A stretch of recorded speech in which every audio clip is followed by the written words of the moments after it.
The learning component of the model includes crafting classroom activities according to the best principles of promoting learning.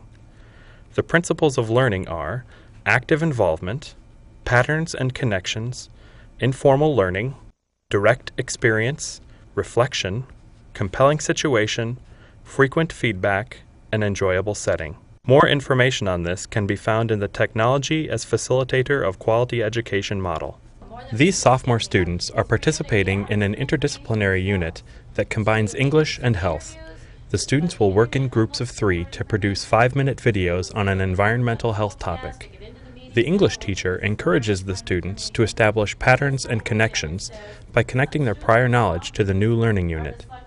The students have to demonstrate flexible thinking as they adapt skills to use them in a new context. So we're going to combine technology, and you're proving. You're going to have a product. You're going to have some kind of a work sample that says, I understand what a healthy environment is. Now, the English part of it. We've worked on persuasion all year. If you think back, we started with parliamentary procedure where you had to get up and talk about an issue. We wrote the biology essays, and you argued. Your partner wrote pro and you wrote con about a biology issue.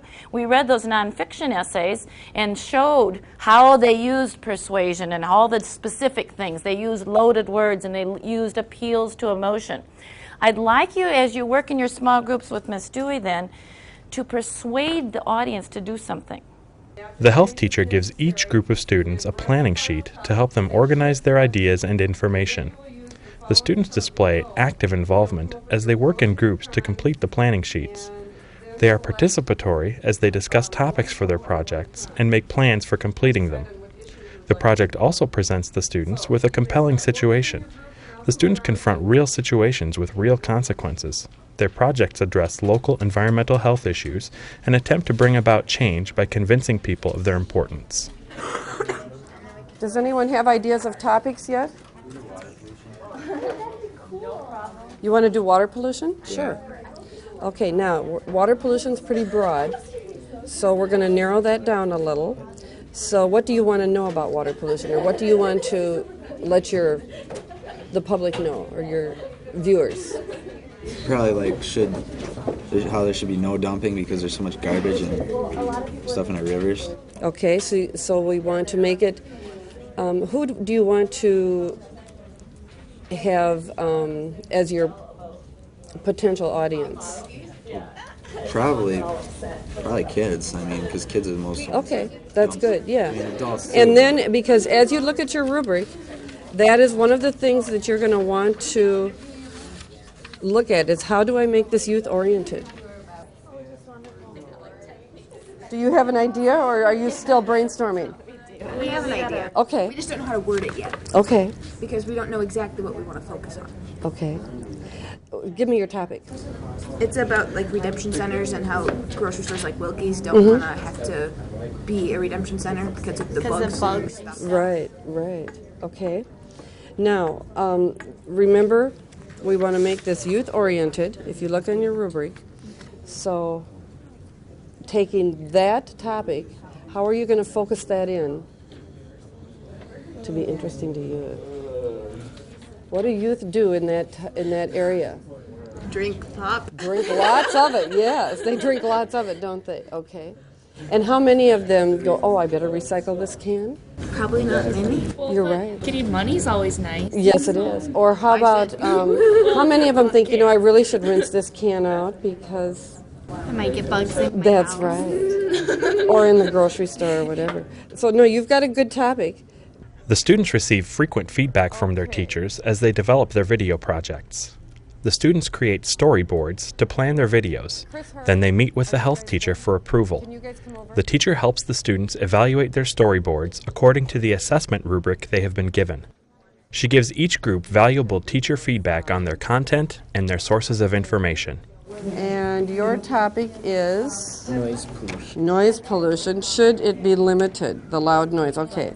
And I looked over this the other day, and everything was fine on this. Now let's look at the storyboard and see what you've got.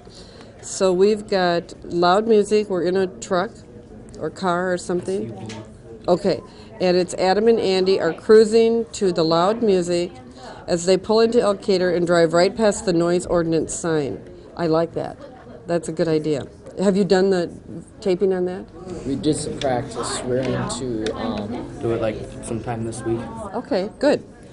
Now, let's look at our rubric. Do you have facts and stuff in your interview? Who did you interview? We haven't interviewed nobody yet. We've done some students and some teachers, but we haven't done any like health experts or anything like that. Okay, do you intend to? Yeah, I think so. I think we were gonna talk to a cop, interview a cop. I think. I don't know. Well, I think that'd be good. As long as this is where you're starting on the noise ordinance sign. Mm-hmm.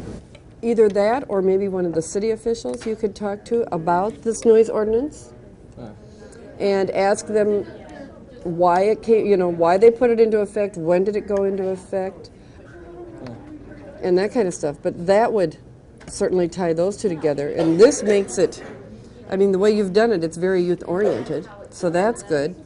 After the students have collected the information they will use in their videos, a library media specialist helps them evaluate their sources. She encourages the students to see patterns and connections by having them consider the authority and credibility of the books, periodicals, and websites they have used. The students engage in critical thinking as they answer the teacher's questions. What are some things that you can think of that might be criteria to consider when you're evaluating? Chad? How easy it is to use. Okay, how easy it is to use. What's another way that you might evaluate information? Kate? Like if it came, where it came from, like the source, like if it was from, the Weekly World News or if it was from New York Times. Okay. The library media specialist gives the students time for reflection. The students in each group have to discuss and determine the credibility of their sources. They engage in a transfer of knowledge as they apply the resource evaluation concepts they have just learned to their own projects. What I'd like you to do now, since you've been thinking about evaluating information, is I want you to get in your groups, the people that you've been working on your project with, and there's a simple little sheet here. Take one and pass it on. We'll want the names of the people who are working on the group, the title of your project, what's your topic, and then list 2 sources of information. Get together and decide between the 2 of you, where have we gotten our information? Then I'd like you to have some discussion on this and decide which of these 2 sources was the best source of information for us, which was not the best, and I'd also like you to decide whether you still need more information and where you think you need to go to get that. Which of those was the better source of information for you so far? Probably the health textbook. All right. Because? It had a broader range of information. The city clerk we got information for the noise ordinance. Okay. And that was kind of a specific kind of information. So, yeah, he was probably the best source to use for that piece of information, right? Yeah.